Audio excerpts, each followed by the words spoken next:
ഏറ്റവും ഇതൊരു എന്താ പറയുക സെഗ്മെന്റിൽ നോക്കുമ്പോൾ പ്രഭാഷണം എങ്ങനെയായിരുന്നു? അന്ന് അധികം മാർക്ക് കിട്ടിയിരുന്നു. 8 മാർക്ക് കിട്ടി.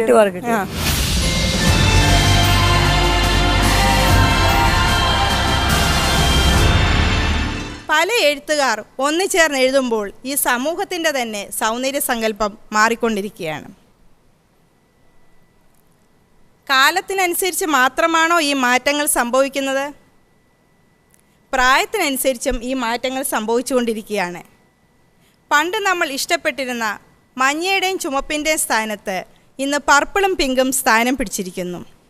അതുപോലെ തന്നെ രാജ്യങ്ങൾ എടുത്തു നോക്കിയാലും ഓരോ രാജ്യത്തും അതിൻ്റേതായ സൗന്ദര്യ സങ്കല്പങ്ങളുണ്ട്. ഉദാഹരണത്തിന് ആഫ്രിക്കൻ രാജ്യങ്ങളിൽ മുഖത്ത് മുറിവുണ്ടാക്കി ടാറ്റു വരച്ച് നടക്കുന്നതാണ് അവരുടെ സൗന്ദര്യ സങ്കല്പം. എന്തിനു പറയുന്നു, കുട്ടികൾ കളിക്കുന്ന ബാർബി ഡോളിൻ്റെ സൗന്ദര്യത്തിനുമുണ്ട് മാറ്റങ്ങൾ. മാധ്യമങ്ങളുടെ സ്വാധീനം, പരസ്യങ്ങളുടെ സ്വാധീനം. പരസ്യങ്ങൾ ഒരു നല്ല പരിധിവരെ സൗന്ദര്യ സങ്കല്പത്തെ മാറ്റിമറിക്കുന്നു.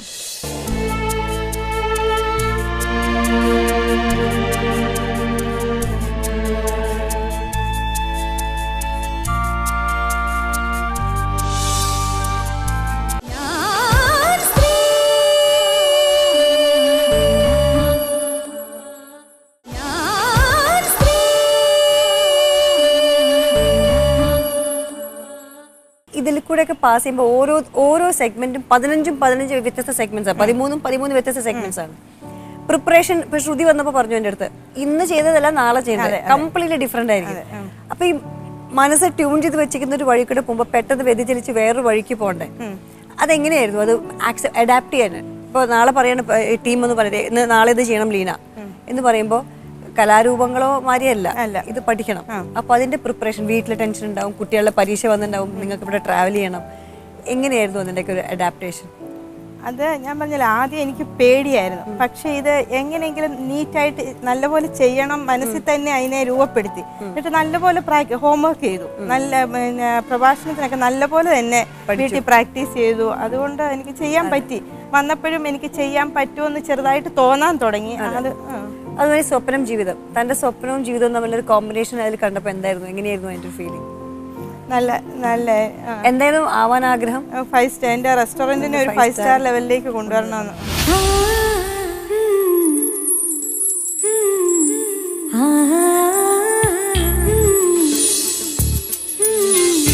ലീനയുടെ അമ്മ ജർമ്മനിയിലായിരുന്നു.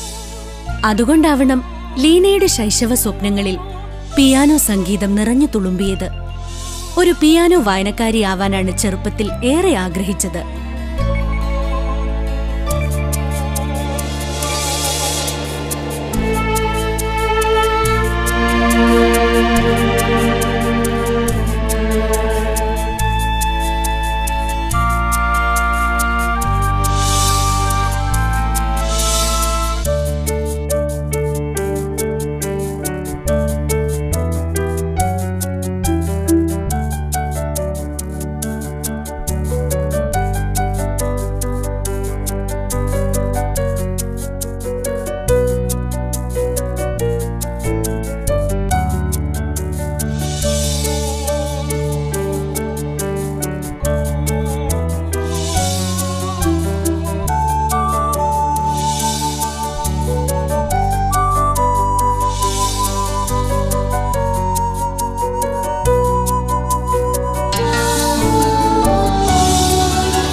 ലീന കുര്യന്റെ വലിയ സ്വപ്നം ഒരു വമ്പൻ 5 സ്റ്റാർ ഹോട്ടൽ സ്ഥാപിക്കലാണ്.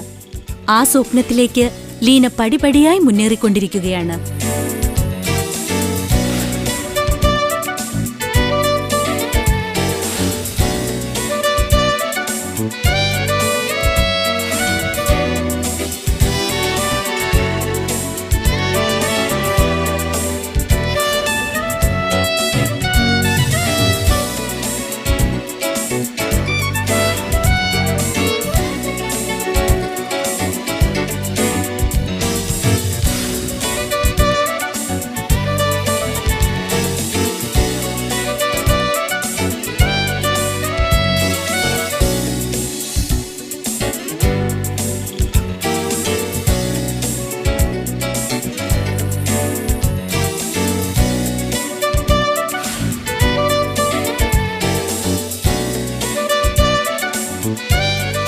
വിദേശവാസത്തിനോടുള്ള പ്രിയം കൊണ്ടായിരിക്കണം ജർമ്മനിയിൽ ജോലിയുള്ള ഒരാളെ തന്നെ ലീന ഭർത്താവായി തിരഞ്ഞെടുത്തത്.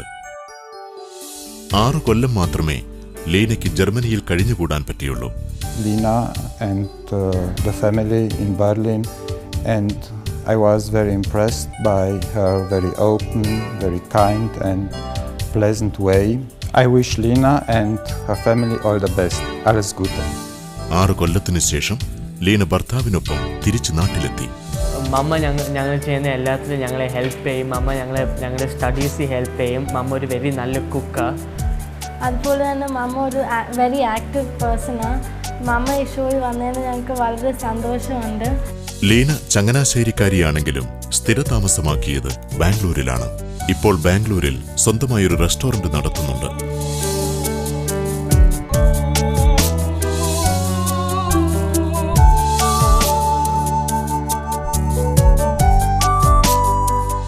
അതൊരു പഞ്ചനക്ഷത്ര ഹോട്ടലായി മാറുന്നതിനായി നമുക്ക് കാത്തിരിക്കാം.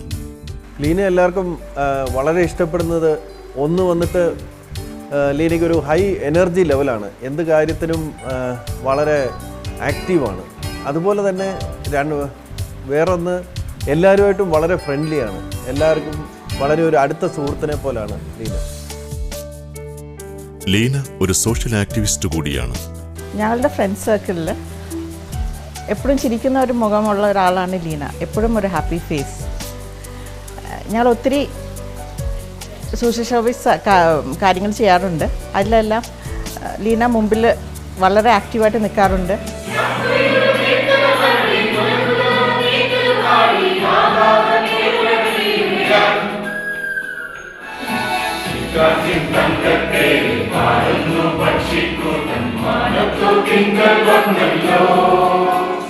ബാംഗ്ലൂരിലെ ക്ലബ്ബുകളിലെല്ലാം ലീന വളരെ ആക്റ്റീവാണ്.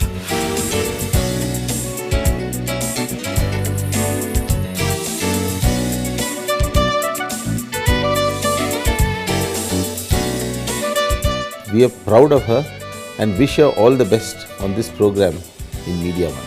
ഭർത്താവ് കുര്യൻ ദേവസി ബാംഗ്ലൂരിൽ ഒരു സോഫ്റ്റ്വെയർ കമ്പനി നടത്തുന്നുണ്ട്. കൂടാതെ കുര്യന് ജർമ്മനിയിലും ബിസിനസ്സുണ്ട്. 6 മാസം കൂടുമ്പോൾ കുര്യൻ ജർമ്മനിയിൽ പോയി തിരിച്ചു വരുന്നു.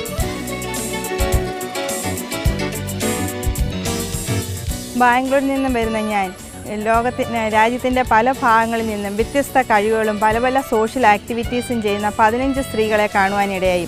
ഈ കൂട്ടായ്മയിലൂടെ, ഈ ഷോയിലൂടെ ഞങ്ങൾക്ക് 15 പേർക്കും ഒന്നിച്ച് നിന്നുകൊണ്ട് ഈ സമൂഹത്തിന് വേണ്ടിയോ ഈ രാജ്യത്തിന് വേണ്ടിയും എന്തെങ്കിലുമൊക്കെ നല്ല നല്ല കാര്യങ്ങൾ ചെയ്യാൻ പറ്റുമെന്നാണ് എൻ്റെ പ്രതീക്ഷ. ഇത്രയും ഫ്രണ്ട്സിനെ കിട്ടി, നല്ലൊരു എന്താ പറയുക, ഒരു ടീമിൻ്റെ കൂടെ വർക്ക് ചെയ്യാനുള്ളത് കിട്ടി, അവരോട് യാത്ര ചെയ്യാൻ പറ്റി. അപ്പോൾ ഒരുപാട് നല്ല അനുഭവങ്ങളുണ്ടാവും. എന്നാലും പെട്ടെന്നൊരു വിഷമം വന്നാൽ പെട്ടെന്ന് പോകുന്നൊരു കണ്ടസ്റ്റന്റ് ആരായിരുന്നു? റോഷിനിയായിരുന്നു. നിങ്ങൾ ബാംഗ്ലൂർ ഞങ്ങൾ ഒന്നിച്ച് വരുന്നു. പിന്നെ പണ്ടോട്ടെ എനിക്ക് റോഷിനിയെ അറിയാം. പിന്നെ ലീനയുടെ സ്വപ്ന പദ്ധതി 10 ലക്ഷം തന്നാൽ ചെയ്യാവുന്ന, അതെന്തായിരുന്നു പദ്ധതി? എനിക്ക് ഓർമ്മയില്ല. ഈ ടോയ്ലറ്റ് വളരെ കോൺസെപ്റ്റ്. അത് എനിക്ക് ഡോക്ടർ മല്ലിക പറഞ്ഞ പോയിന്റ് ഓഫ് വ്യൂ വളരെ ഇഷ്ടമായി. കാരണം വെച്ചിട്ടുണ്ടെങ്കിൽ നമ്മൾ എല്ലാവരും, എല്ലാ ജഡ്ജസും പറഞ്ഞ പോയിന്റ് ഓഫ് വ്യൂ, അതാ വെച്ചിട്ടുണ്ടെങ്കിൽ നമുക്ക് ഏറ്റവും കഷ്ടപ്പെടുന്ന പ്രശ്നം നമ്മൾ ട്രാവൽ ചെയ്യുമ്പോഴാണ്. ഇറ്റ്സ് റിയലി പെയിൻ എന്ന് പറഞ്ഞാൽ അത് കറക്റ്റ് പെയിൻഫുൾ ആണ്. അതിൽ തൻ്റെ ആ ഒരു കോൺസെപ്റ്റ് കൊണ്ടുവന്നതിൽ ഞാനത് കണ്ടപ്പോൾ തന്നെ ഇതിന് നല്ല മാർക്ക് കിട്ടുന്ന ലീനയ്ക്ക് ഞാൻ പ്രാർത്ഥിച്ചതാണ്. കാരണം അത്രയും ഇതായിരുന്നു. അപ്പൊ അത് മുന്നോട്ട് കൊണ്ടുപോകാൻ തന്നെയാണോ അതിന്റെ? ആണോ? അത് ഇപ്പം അത്ര എളുപ്പമല്ല വിചാരിക്കുന്ന പോലെ ഇത് കൊണ്ടുപോകാൻ. അത്ര ഹൈജീനിക് ആന്നൊക്കെ പറഞ്ഞാലും അത് അത്ര ഇതല്ല. അതിനുവേണ്ടി വർക്ക് ചെയ്യണം. അപ്പം ഞാൻ ഈ സ്ത്രീകളെ കൂട്ടി അവർക്ക് അവയർനെസ് ക്ലാസ് ഒക്കെ കൊടുത്ത് കൊണ്ടുപോകണമെന്നാണ് വിചാരിക്കുന്നത്.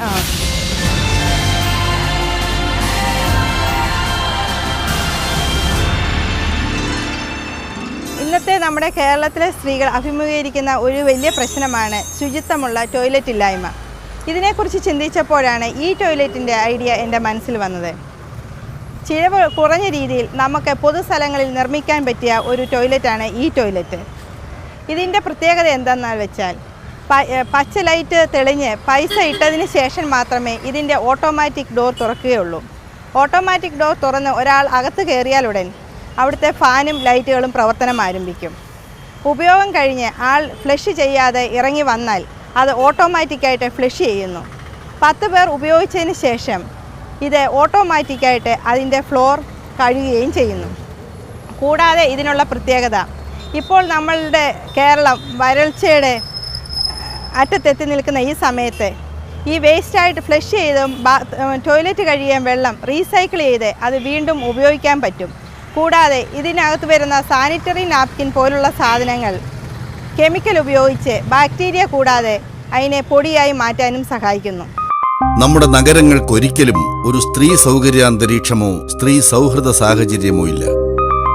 സ്ത്രീകൾ അവരുടെ സമയം ഏറ്റവും കൂടുതൽ വീടിന് പുറത്ത് വ്യയം ചെയ്യുന്ന ഇക്കാലത്ത് പോലും ഈ സാമൂഹ്യമാറ്റത്തിന് അനുയോജ്യമായ വിധത്തിൽ നഗരങ്ങളുടെ അടിസ്ഥാന സൗകര്യങ്ങൾ മാറ്റത്തിന് വിധേയമായിട്ടില്ല. ഇന്ത്യയിലെയും വിദേശത്തെയും നഗരങ്ങളിൽ ഇത്രയും കാലം ജീവിക്കുകയും നഗരങ്ങളിൽ സ്ത്രീകൾ നേരിടുന്ന ദുരിതങ്ങൾ അനുഭവിക്കുകയും ചെയ്ത ലീനയ്ക്ക് കോഴിക്കോടെന്ന അതിവേഗം വികസിച്ചുകൊണ്ടിരിക്കുന്ന നഗരത്തിന് അത്യാവശ്യം വേണ്ട കാര്യമെന്തെന്ന് കുറച്ചു നാളത്തെ താമസം കൊണ്ട് തന്നെ ബോധ്യമായി. നഗരത്തിലെത്തുന്ന സ്ത്രീകൾ അനുഭവിക്കുന്ന ദുരിതത്തിന്റെ ആഴവും വ്യാപ്തിയും എത്രയെന്ന് ലീന അറിഞ്ഞു. നഗരത്തിലെത്തുന്ന സ്ത്രീകൾക്ക് വൃത്തിയുള്ള ശൗചാലയങ്ങളില്ല.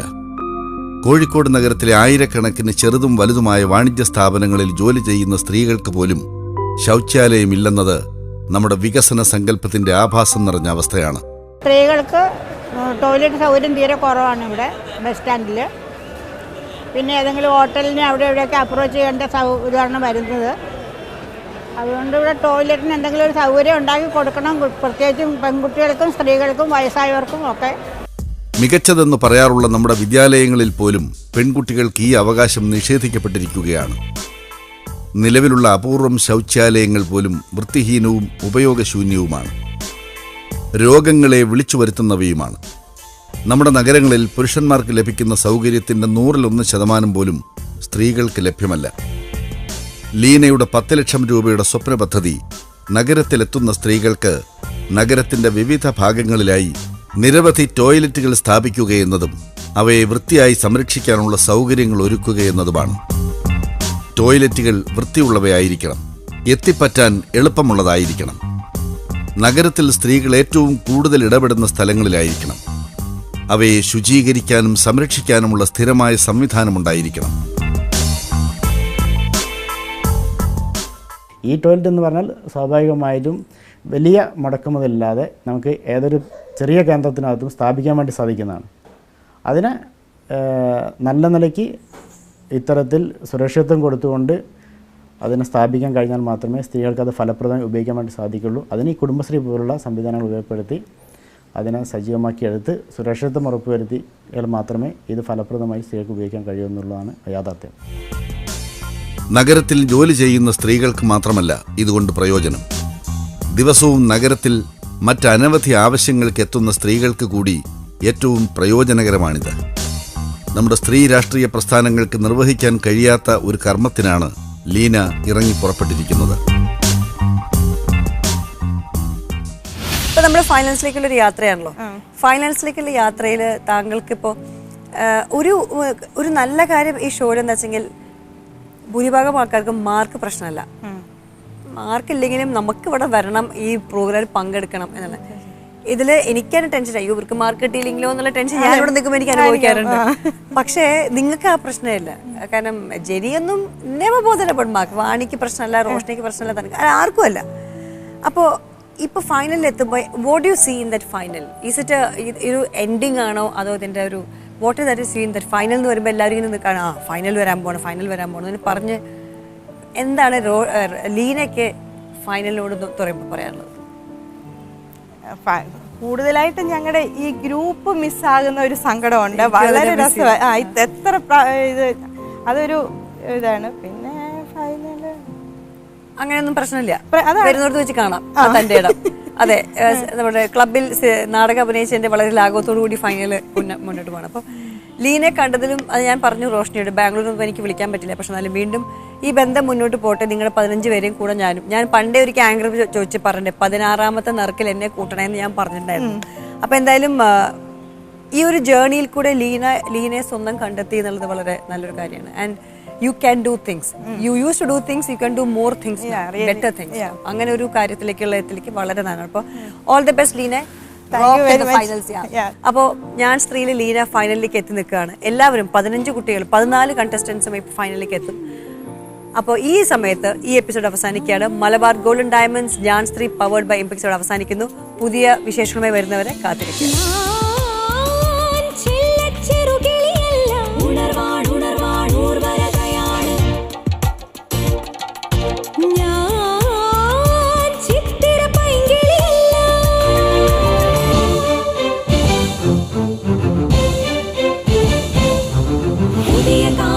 നീതിബോധങ്ങൾ തിരുത്താൻ